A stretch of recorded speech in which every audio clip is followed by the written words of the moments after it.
For this tier list, this is going to be Grandmaster and below opinion, okay? 9 to 5, come home and play the game. That's the type of person I'm talking about here.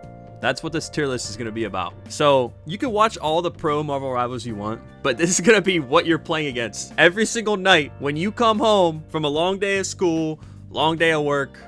All right, Black Panther. Black Panther's first. The amount of times I've played with a Black Panther on my team or against a Black Panther, and they've absolutely destroyed my lobbies. Not just that, but they made the game so unfun to play in. If you're GM or below, so I'm gonna be completely honest, even if you're GM, there's no guarantee you know how to fight against dive comps or any comp at all.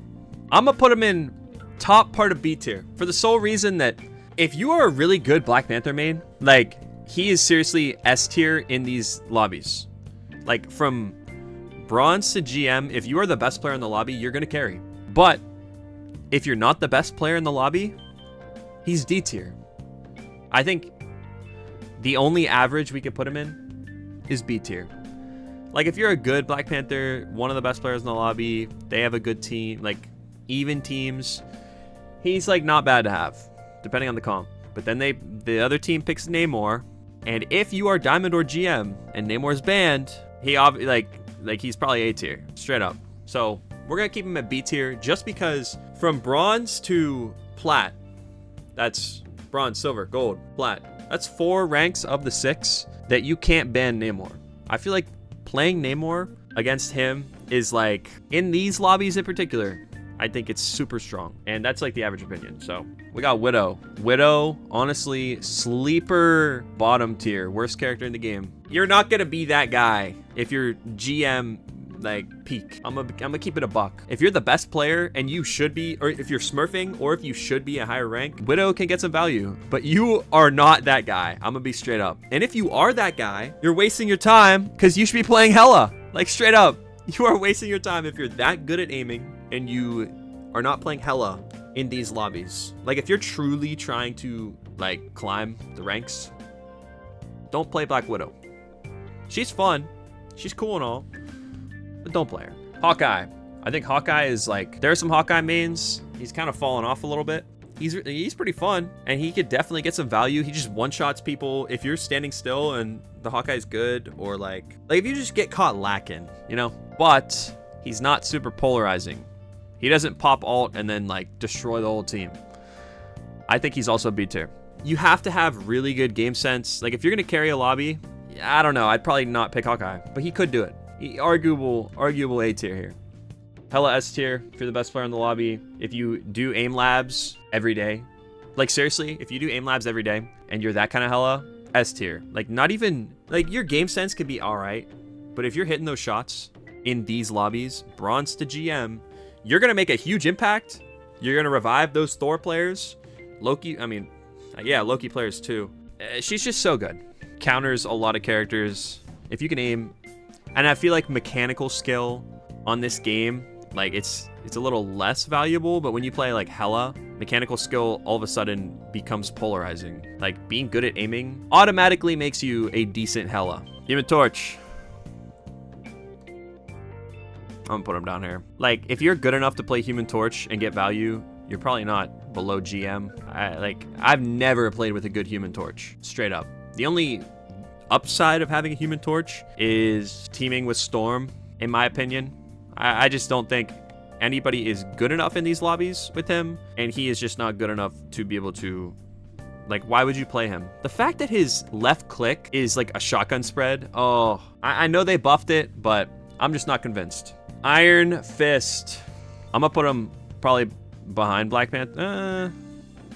I don't know. I feel like they're pretty similar. He's really good. I don't mind having him on my team, but I'd rather have other people. A good Iron Fist can carry. I think all these characters can carry. They're solid. They're good. Ooh, this is kind of hard. So I feel like Iron Man, we gonna put him probably bottom of B tier. Like Iron Man is like really, really good in the right environments, especially in these lobbies. GM and below, people love playing Iron Man. You just like hold right click at the tank, feed your ult, good team up with Hulk and Strange, but he gets hard countered. Like you fight a Spidey, you fight a Hela, like there's he just almost gets invalidated at that point. So that's just kind of sad, you know. Hella invalidated by Hela. But he does have a lot of good value. He could destroy tanks if left unchecked. But and his ult's pretty good. Again, hard countered.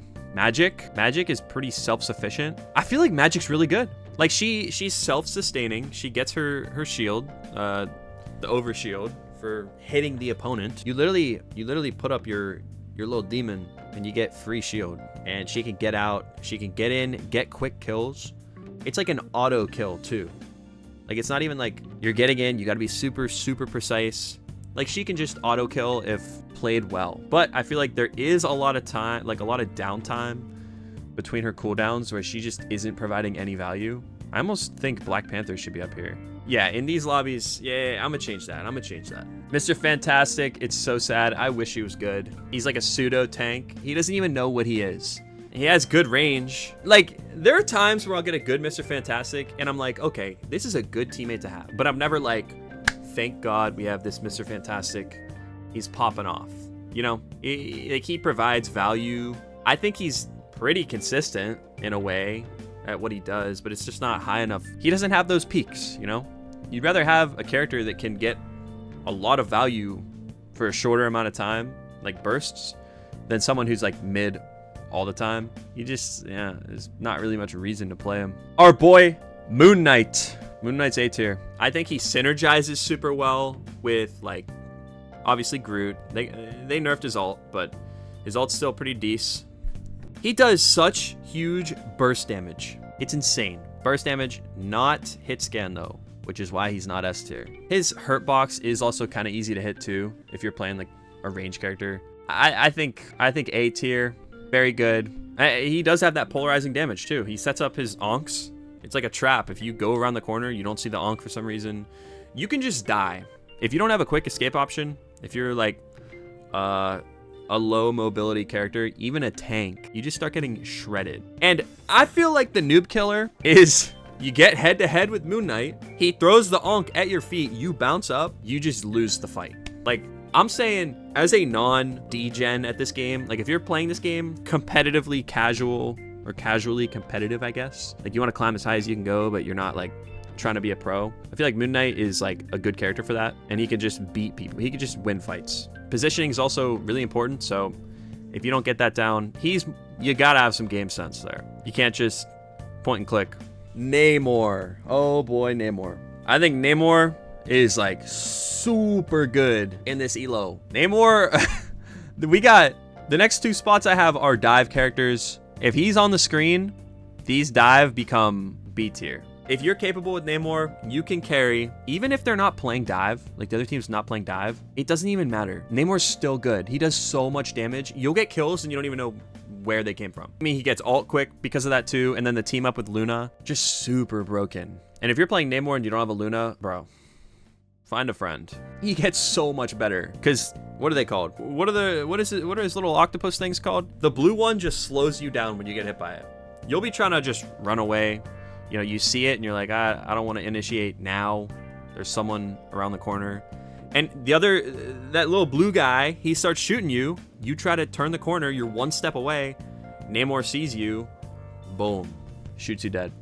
Yeah, Namor in this elo, low elo, Namor is so good. Look up some lineups. Get the strat down. You just right click divers, right click mainline, like broken.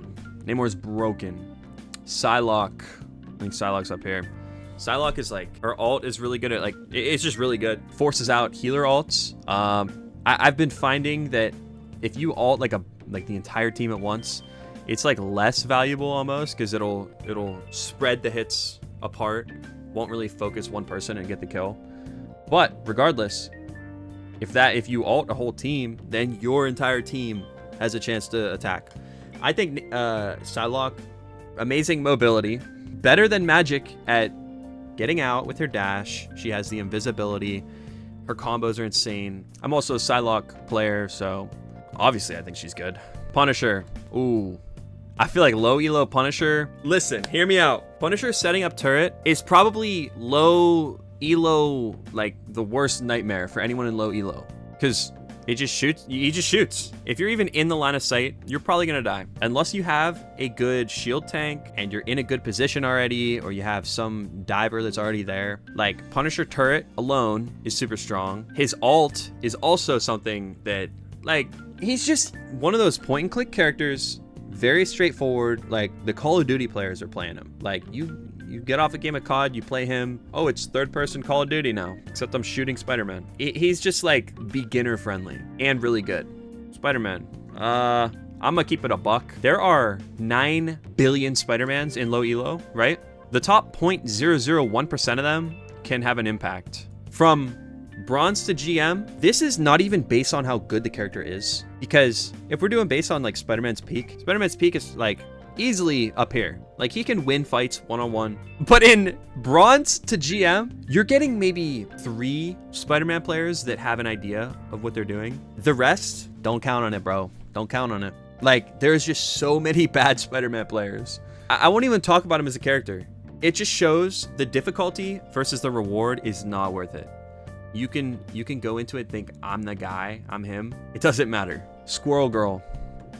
Oh my gosh, Squirrel Girl, right with Punisher, for the sole reason that this character, oh my gosh, you don't need a brain to play this character at all. The fact that her little, are they acorns? What does she shoot? She just shoots towards the direction of your team, gets damage, farms ult, especially on Clintar. Oh my gosh, she literally shoots the wall, bounces, and is like farming your team. If you don't have a shield tank, this character becomes S tier. Squirrel Girl is easy, high value, and gets a boost on Clintar. She's just really good. Like, that is low elo. Like, if you're low elo and you're DPS, if you're playing Hela, or if you're playing anybody and you're like, this is too hard, like, I don't want to focus that hard, just play Squirrel Girl. As sad as it is, just play her. We got Star-Lord. Star-Lord is probably, Star-Lord's really good.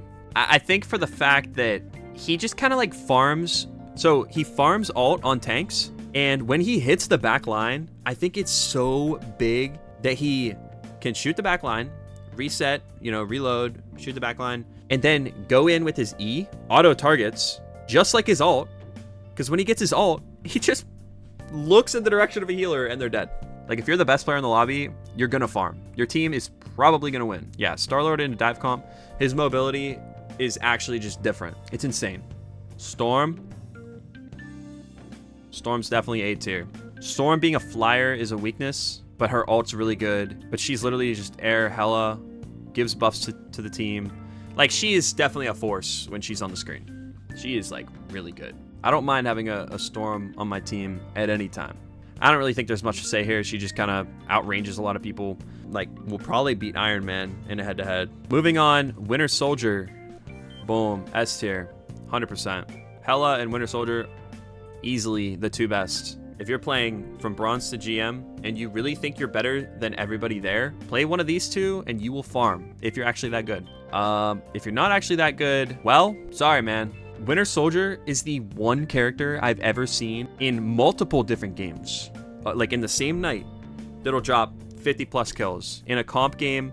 Like, we will be doing very well as a team, and the enemy Winter Soldier will have 40 kills more than the next highest kill count, and they just won because of that. Like, we are just getting diffed by one player.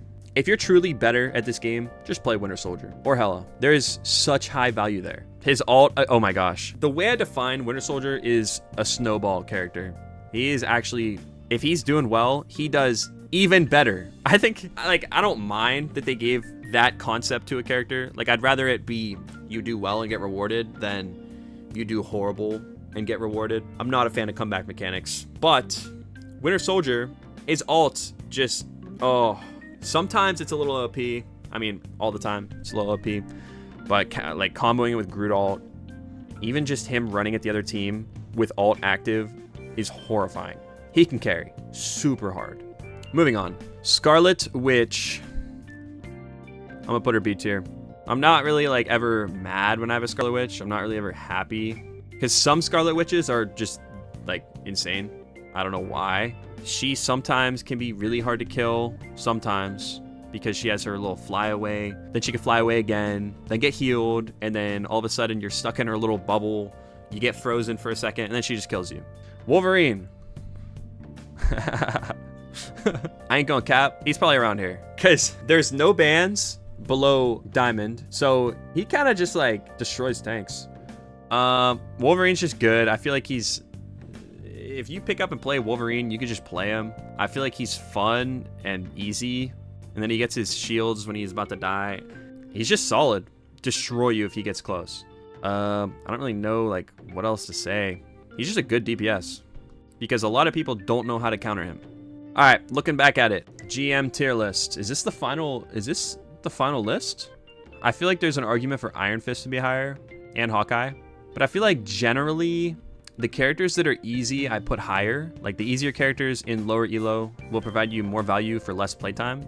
But that changes as soon as you get to high elo. Then all of a sudden, you just can't play some of these characters. Like people know how to deal with dive more. Comps will just completely change the game.